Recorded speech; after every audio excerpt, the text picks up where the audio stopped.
سلام و عرض ادب خدمت همه عزیزان و مخاطبان تیم تحقیقاتی آنون.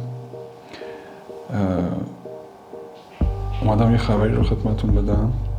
اونم اینه که انشالله امسال ما در بحث تولید محتوا و فعالیت‌های جدی خواهیم داشت و بسیاری از سوالاتی که شما داشتید و عموما دارید قراره که خودم شخصا بهشون پاسخ بدم و این محتوا هم جنبه‌های خیلی فنی داره، یعنی بسیاری از موضوعات فنی رو قراره بهش بپردازم، از تحلیل آسیب پذیری و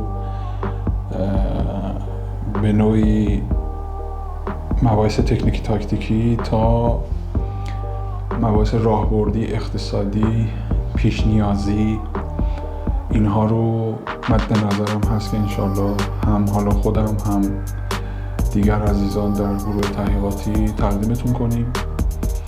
کانال یوتیوب ما رو حتما دنبال کنید.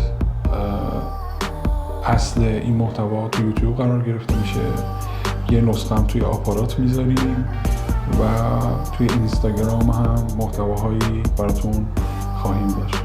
امیدوارم عید خیلی خوبی داشته باشید و اینم بگم که با وضعیت اسفباری که امروز برای فضای سایبر کشور به وجود اومده، این وضعیت اسفبار بسیار فرصت مناسبیه برای تغییرات بزرگ، هم تغییرات در سطح حاکمیتی و مدیریتی، هم تغییرات در وضعیت‌های آموزشی، زیرساختی و موارد اینچنینی.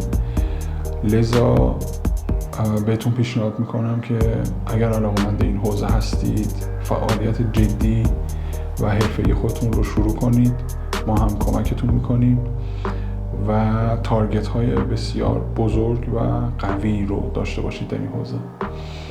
امیدوارم که عید نوروز همتون مبارک باشه و انشالله از این بعد بیشتر هم دیگر خواهیم دید. خدا نگهدار.